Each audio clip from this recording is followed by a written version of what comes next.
আমি আপনাদের বলতে চাই, হাদিস জাল এবং জয়ীফ হয় এটা পরিষ্কার, না হলে এই সমস্ত কথা রাসূল সাল্লাল্লাহু আলাইহি ওয়াসাল্লাম বলতেন না। জাল হয় জয়ীফ হয় সেটা আপনাকে প্রমাণ দিচ্ছি। আজ থেকে 1200 বছর পূর্বে একটি গ্রন্থ রচিত হয়েছে, আল আহাদিসুদ দাঈফা ওয়াল বাতিলা। এই গ্রন্থের 51 পৃষ্ঠায় একটি হাদিস রয়েছে। সেই হাদিসটি হলো সালাসাতুন ইয়াজিদনাল বাসার, তিনটি জিনিস চোখের পাওয়ার বৃদ্ধি করে। তার মধ্যে হলো আন নাজরু ইলাল ওয়াজহিল মারাতিল হাসানা, অর্থাৎ সুন্দরী মেয়ের চেহারার দিকে, মুখের দিকে তাকালে চোখের পাওয়ার বৃদ্ধি পায়। বলুন এই হাদিস কি সহিহ হতে পারে? আমি আপনাদেরকে বিপাকে ফেলবো। চোখের পাওয়ার বৃদ্ধি হয় সুন্দরী মহিলার দিকে তাকালে। এত বড় জঘন্য মিথ্যাচার শরীয়তের বিরুদ্ধে আর কিছু হতে পারে না। কে আপনাকে শিখালো হাদিস জাল হয় না? নাসিরউদ্দিন আলবানী রাহিমাহুল্লাহ সিলসিলা জয়ীফার 133 নম্বর এবং 134 নম্বর সিরিয়ালে হাদিসটি নিয়ে আসছে, আপনি দেখতে পারেন। আমি আপনাকে আর একটি কথা বলছি, তারপরে বলছেন বল খুজরা, অর্থাৎ শাকসবজির দিকে যদি তাকানো যায় তাহলে চোখের পাওয়ার বৃদ্ধি পায়। আরেকটি হলো ওয়াল মাল জারি, যদি প্রবাহিত নদীর পানির দিকে তাকায় তাহলে চোখের পাওয়ার বৃদ্ধি পায়। যদি এই হাদিস সহিহ হয়, ডাক্তারদের চাকরি থাকবে না, বাতিল হয়ে যাবে। চোখের ডাক্তার থাকবে না পৃথিবীতে। এত বড় ডাহা মিথ্যা কথা থাকতে পারে না। আমি বলতে চাই আর একটি বিষয়, নবীগণ কখনো জাল হন না। হন? কেউ বলবেন হয়, কেউ বলবেন হয় না। আমি আপনাকে একটি হাদিস পেশ করছি, এখন আপনাকে বলতে হবে, আপনাদেরকে বলতে হবে হাদিসটি সহিহ কিনা। আল্লাহ রাসূলের একটি বক্তব্য, লা নাবিয়্যা বাদি, আমার পরে কোনো নবী আসবেন না, ইল্লা ইয়াশা আল্লাহ, তবে আল্লাহ চাইলে আসতে পারেন। কি বলুন তো দেখি, এই হাদিসটি কি সহিহ নয়? কেন সহিহ নয়? আল্লাহ চাইলে কি নবী আসতে পারেন না? দেখুন, আমি বলেছি আপনাদেরকে সন্দেহের মধ্যে ফেলে দেব আপনার আকীদা কতটুকু শক্ত। অত সহজ নয়। রাসূল সাল্লাল্লাহু আলাইহি ওয়াসাল্লাম একটি কথা বলেছেন, সংখ্যা বাড়বে ভাবেন। সহিহ মুসলিমের প্রথম খণ্ডের 84 পৃষ্ঠায় একটি হাদিস বর্ণিত হয়েছে। আল্লাহ রাসূল বলেছেন, বাদাল ইসলামু গরিবান ওয়া সায়াউদু কামা বাদা, ইসলামের সূচনা হয়েছে অল্প কিছু সংখ্যক মানুষের মাধ্যমে, আবার ইসলাম চলে যাবে অল্প সংখ্যক মানুষের মাঝে। ফাতুবা লিল গুরাবা, এই অল্প সংখ্যক মানুষের জন্যই রয়েছে জান্নাতের সুসংবাদ। গোটা দেশের মানুষ জাল এবং জয়ীফ হাদিসের উপরে টিকে আছে। এই হাদিসটি তৈরি করেছে মুসাইলামা কাজ্জাব, মিথ্যুক এবং ভণ্ড নবী একজন। এমন জায়গায় হাত দিয়েছে এই বেয়াদবটি, এই মিথ্যুক বদমাশটি এমন কথা যোগ করেছে, ইল্লা ইয়াশা আল্লাহ, আল্লাহ চাইলে কোন জিনিসটি হয় না। কথা কি বুঝতে পেরেছেন? আল্লাহ চাইলে এমন কোন জিনিস হয় না, এটা কি পৃথিবীতে হতে পারে? কখনোই হতে পারে, সবকিছু হতে পারে। এই কথাটি যোগ করেছে হাদিসের সঙ্গে, আল্লাহ চাইলে হতে পারে। আর এই কথার মাধ্যমে এই উপমহাদেশের গোলাম আহমদ কাদিয়ানি পন্থী এক শ্রেণীর লোক আছে, যাদেরকে কাদিয়ানি মুসলিম জামাত বলা হয়। তাবলিগে ইজতেমা 2012-এর মাধ্যমে দ্ব্যর্থহীন কণ্ঠে ঘোষণা করতে চায়, যারা গোলাম আহমদ কাদিয়ানিকে নবী বলে বিশ্বাস করে তারা নিঃসন্দেহে কাফের, এতে কোনো সন্দেহের অবকাশ নেই। আমি আরো দ্ব্যর্থহীন করতে ঘোষণা করতে চাই, যারা কাদিয়ানীদের পৃষ্ঠপোষকতা করছে বাংলার বুকে, তাদের শাস্তি হওয়া উচিত। যদিও ওই ব্যক্তি মন্ত্রী হোক বা এমপি হোক, তার বিরুদ্ধে মুসলমানদের অ্যাকশনে যাওয়া উচিত অবশ্যই। শেষ নবী একমাত্র হলেন মুহাম্মদুর রাসূলুল্লাহ সাল্লাল্লাহু আলাইহি ওয়াসাল্লাম। কাদিয়ানী গ্রুপকে আমি দাবি করতে চাই, আহলে হাদিস আন্দোলনের তাবলীগ ইজতেমার মাধ্যমে যারা কাদিয়ানী পন্থী রয়েছে বাংলার বুকে, তাদের প্রতিষ্ঠান, তাদের মসজিদ, তাদেরকে বাংলার বুক থেকে শাস্তা করে বিদায় করে দেওয়া হোক। শুধু তাই নয়, তাদের বিরুদ্ধে বলতে চাই, তারা হলো আমেরিকার পাঁচটা গোলাম, তারা হলো ইসরায়েলের পাঁচটা গোলাম, তারা হলো ব্রিটেনের পাঁচটা গোলাম। তাদের অর্থে আজকে প্রতিষ্ঠানগুলো চলছে, এদেরকে অবশ্যই মুসলিম উম্মার মাধ্যমে শাস্তি করতে হবে। বন্ধুরা আমার, বলতে চাই, সুতরাং কোন ব্যক্তি জাল হাদিসের মাধ্যমে বলতে পারে না মুহাম্মদ সাল্লাল্লাহু আলাইহি ওয়াসাল্লামের পর নবী কেউ আসতে পারে। কেউ বলতে আমার শেষ নবীকে, এতে কোনো সন্দেহ রয়েছে? হে জাল হাদিসের পক্ষের ব্যক্তিরা, আপনি কখনো ভেবেছেন এই ইল্লা ইনশা আল্লাহ কতটুকু যোগ করে মুসাল্লামা কাজ্জাব কত ক্ষতি করেছে মুসলিম উম্মাহর? আপনি ভাবতে পারেননি। আমি আর একটা উদাহরণ দিতে চাই। নবী যদি ভণ্ড হয়, ভণ্ড নবীরা হাদিস জাল করলে ওই হাদিস কি সহি হবে? জি না। আল্লাহ রাসূল বলছেন লা তাকুমুস সাআ হাত্তা ইউবাসা দাজ্জালুনা কাযাবুনা আকরাবিন সালাসিন কুল্লুহুম ইয়াকুলুনা রাসূলুল্লাহ। সহিহ বুখারীর 509 পৃষ্ঠায় হাদিসটি বর্ণিত হয়েছে। আল্লাহ রাসূল বলছেন যে কিয়ামত ততদিন অনুষ্ঠিত হবে না যতদিন না 30 জন ভণ্ড নবী পৃথিবীতে না আসবে। প্রত্যেকেই বলবে আমি আল্লাহ রাসূল। এই হাদিস কি সহিহ নয়? সহিহ বুখারীর হাদিস। বিশ্বাস করেন না আপনারা এটাকে? তাহলে ভণ্ড নবী যদি আসে আর ওই নবীরা যদি হাদিস জাল করে, হাদিস কি সহিহ হয় এটা? জি না, এই হাদিসটি জাল হবে, জয়ীফ হবে। এক শ্রেণীর মানুষ বলে থাকেন হাদিস জয়ীফ তবে মানা যেতে পারে, হাদিস জয়ীফ তবে মানা যেতে পারে, এই কথাটি বলে থাকেন। আমি আপনাকে বলবো জয়ীফ শব্দের অর্থ কি? শরীয়ত কি দুর্বল? আপনি কিভাবে বললেন কথাটি? শরীয়ত দুর্বল নয়। পরিষ্কার ভাষায় শুনে নিন রাসূল সাল্লাল্লাহু আলাইহি ওয়াসাল্লামের ওই দিনের ভাষণ। বাইহাকিতে হাদিসটি বর্ণিত হয়েছে এবং মুসনাদে আহমদে হাদিসটি আসছে 3 নম্বর খণ্ডের 666 পৃষ্ঠায়।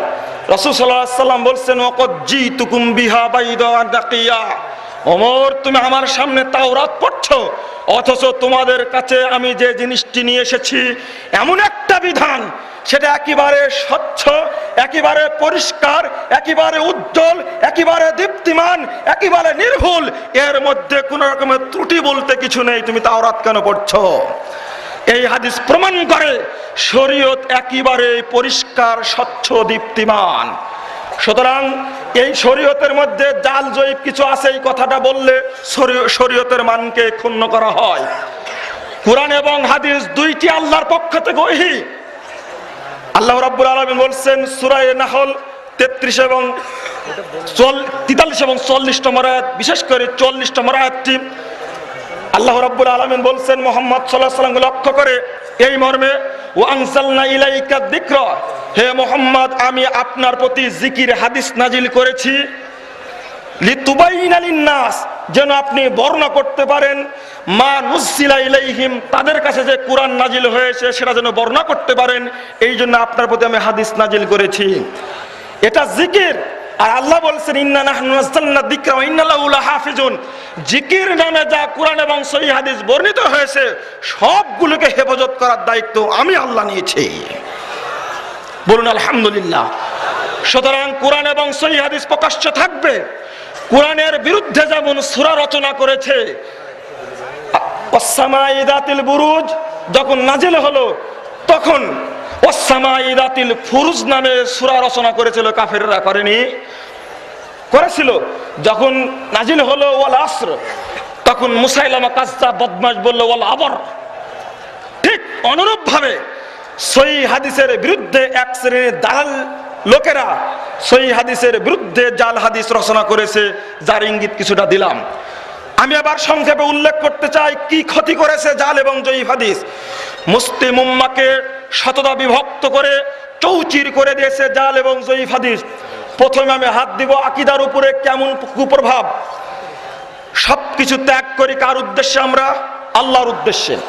আল্লাহর উদ্দেশ্যে আমরা সবকিছু ত্যাগ করে থাকি, কিন্তু এক শ্রেণীর মানুষ আল্লাহর বিরুদ্ধে জাল হাদিস তৈরি করেছে। আপনি বলবেন কেমন?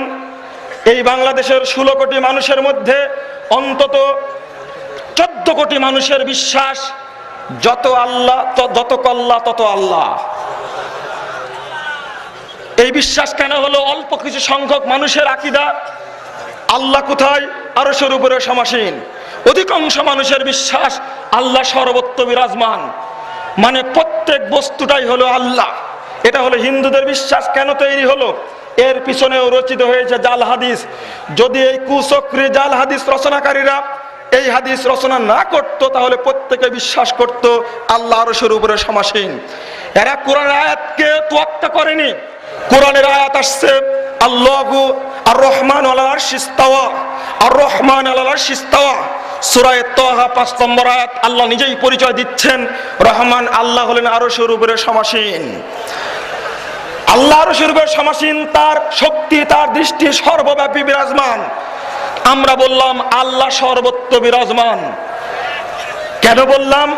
একটি হাদিস রচনা করা হয়েছে, যেহেতু বলা হয়েছে আল্লাহ আরশের উপরে সমাসীন। একটি গ্রন্থ কাশফুল খাফা, কাশফুল খাফা গ্রন্থের 1885 নম্বর হাদিসে একটি হাদিস উল্লেখ করা হয়েছে, কুলুবুল মুমিন আরশুল্লাহ, সমস্ত মুমিনের হৃদয় হলো আল্লাহর আরশ। এই হাদিস কোথায় পাওয়া গেল? কে বর্ণনা করলো এটা? আপনি কেন পরিচয় ব্যক্ত করলেন না, পরিচয় দিলেন না? এই হাদিসের সনদ কে বর্ণনা করেছে? আজকে নয়, বহুদিন পূর্বে কিতাবুল মাউজুয়াতের মধ্যে আল্লামা সাগানি 2 নম্বর খণ্ডের 50 নম্বর সিরিয়ালে হাদিসটি নিয়ে আসছে। আমি আজকেও কেন এই হাদিস মুখে বর্ণনা করছি, কুলুবুল মুমিন আরশুল্লাহ, যত মুমিনের হৃদয় সবগুলো হলো আল্লাহর আরশ। বলুন নাউজুবিল্লাহ। শুধু তাই নয়, আরেকটি হাদিস বর্ণনা করা হয়েছে, আল কলবু বাইতুর রব্বি, অর্থাৎ প্রত্যেক, এই হাদিসের পরে এই হাদিসটি উল্লেখ করা হয়েছে, প্রত্যেক কলবি হলো আল্লাহর ঘর। প্রত্যেক জিনিসের কলব আছে না? আপনার একটা কলব আছে, ঠিক প্রত্যেক জিনিসের একটা মধ্যমী স্থান আছে। ঠিক এইভাবে বলতে চাচ্ছেন, যত জিনিস আছে তত জিনিসের মধ্যে আল্লাহ রয়েছে। এটা শ্রী শ্রী রবিশঙ্করের বিশ্বাস। হরির উপরে হরি, হরি শোভা পায়, হরিকে দেখিয়া হরি হলিতে লুকায়। এই কথাটা কাদের বিশ্বাস? হরি কারা বলে? সকল জিনিস কখনো আল্লাহ হতে পারে না। সব জিনিসের স্রষ্টাকে আল্লাহ, সব জিনিস স্রষ্টা হতে পারে না। এই আকীদা হলো হিন্দুদের আকীদা, সেটা আমাদের মধ্যে চলে এসেছে। নাউজুবিল্লাহ। আল্লাহ আরশের উপরে সমাসীন। আজকের আলেমগণ বক্তব্য দিয়ে থাকেন, সহিহ বুখারী সহিহ মুসলিমে দাঁড় দিচ্ছেন। দুঃখজনক হলেও সত্য, গত রমজান মাসে একজন উস্তাদের সাথে সাক্ষাৎ করলাম, 36 বছর যাবৎ সহিহ মুসলিম পড়াচ্ছেন, কিন্তু এই হাদিসটি চোখে তার পড়েনি। রাসূল সাল্লাল্লাহু আলাইহি ওয়াসাল্লামের কাছে একজন সাহাবী উপস্থিত হলেন। সহিহ মুসলিমের 2 নম্বর খণ্ডের প্রথম খণ্ডের 203 পৃষ্ঠা হাদিসটি বর্ণিত হয়েছে। প্রথম খণ্ডের 203 পৃষ্ঠায় একজন সাহাবী তার চাকরানিকে চড় মেরেছিলেন। রাসূলের কাছে এসে বর্ণনা করলেন, আল্লাহ রাসূল আযযামা যালিকা আলাইয়া, সাহাবী নিজেই বলছেন তুমি কেন চড় মারলে? খুব বড় করে দেখলেন, তাকে চড় মারার তোমার উপরত কি ছিল? বন্ধুরা আমার, নারী পুরুষ যারা আছেন, এই হাদিসটি অবশ্যই আপনাদের জন্য শিক্ষণীয়। প্রত্যেকেই লক্ষ্য করুন এবং এই আকীদা আপনার বাচ্চাদেরকে শিক্ষা দিতে হবে। ওই বাচ্চা, একটি জারিয়া হাদিসে ব্যবহার হয়েছে, বাচ্চা একটি মহিলা, ওই মহিলাকে চড় মেরেছিল, ছাগল একটি হারিয়ে দিয়েছিল। তাই সাহাবী বলছেন ফাযযামা যালিকা আলাইয়া, শোনা মাত্রই আল্লাহ রাসূল এটা খুব ভারী করে দেখলেন, তুমি মারলা কেন? সাথে সাথে আমি বললাম, ইয়া রাসূলুল্লাহ আফালা উতাকুহা, আল্লাহ রাসূল আমি যদি এটাকে মুক্ত করে দিই, আজাদ করে দিই, আমি আর তাকে চাকরানি হিসাবে রাখবো না, তাহলে কি মুক্তি পাবো? আল্লাহ রাসূল সাল্লাল্লাহু আলাইহি ওয়াসাল্লাম বললেন, ইতিনি বিহা, মহিলাকে, ওই মেয়েটিকে আমার কাছে নিয়ে আসো। সাহাবী বলছেন ফাআতাইতুহা বিহা, আমি রাসূলের কাছে ওই মেয়েটাকে নিয়ে আসলাম। রাসূল সাল্লাল্লাহু আলাইহি ওয়াসাল্লাম তাকে জিজ্ঞেস করলেন আইন আল্লাহ। প্রথম প্রশ্ন মেয়েটিকে জিজ্ঞেস করছেন, বলো তো আল্লাহ কোথায়? ওই কলাত ফিস সামা, মেয়েটি বলছেন আল্লাহ আসমানে। বলুন আলহামদুলিল্লাহ। দ্বিতীয় প্রশ্ন করলেন মানানা, বলো তো আমি কে? তখন মেয়েটি জবাব দিচ্ছে আনতা রাসূলুল্লাহ, আপনি হলেন আল্লাহর রাসূল। এরপর আল্লাহ রাসূল যে বাক্যটি বললেন, আতিকহা ফাইন্নাহা মুমিনা, তুমি তাকে আজাদ করে দাও, মুক্ত করে দাও, এই মেয়েটি হলো মুমিনা মেয়ে। বলুন আলহামদুলিল্লাহ। এই দুইটি প্রশ্নের কারণে জিজ্ঞেস করলেন না আপনার সন্তানকে, সোনামণিকে শিক্ষা দিতে হবে, এই দুইটি প্রশ্ন প্রথমে আজকের যত কলেজে, স্কুলে, হাই স্কুলে, প্রাইমারিতে পড়াশোনা করছে, প্রত্যেকটি ছেলের আকীদা হলো এই যে মুহাম্মদ সাল্লাল্লাহু আলাইহি ওয়াসাল্লাম হলেন নূরের তৈরি। বলুন নাউজুবিল্লাহ। প্রত্যেকটি ছেলের আকীদা হলো আল্লাহ সর্বত্র বিরাজমান, যত আল্লাহ তত আল্লাহ। এগুলো শিক্ষা দেওয়া হয়। আমি মাদ্রাসা বোর্ডকে বলতে চাই, মাদ্রাসা বোর্ডের সদস্যদেরকে বলতে চাই, রাসূলের আকীদা এবং কোরআন এবং সহিহ সুন্নাহর আকীদা বিকৃত করেছেন আপনারা। বই সংশোধন না করা পর্যন্ত মুসলিম উম্মাহ যত পাপ করবে, সমস্ত পাপের ঘাড় ভর আপনার উপরেও চাপবে। অতএব কোরআন এবং সহিহ সুন্নাহকে বিকৃত করার দায়িত্ব আপনাকে দেওয়া হয়নি। আপনি কোরআন এবং সহিহ সুন্নাহ বিশ্লেষণ করে বই ছাপানোর ব্যবস্থা করুন। মাদ্রাসা কমিটির চেয়ারম্যানকে কাল কিয়ামতের মাঠে হাত বেঁধে শাস্তি দেওয়া হবে নিঃসন্দেহে। কারণ হাদিসকে পরিবর্তন করেছে অধিকার কে দিয়েছে? মাযহাবের নামে, দলের নামে হাদিস পরিবর্তন করা যাবে না।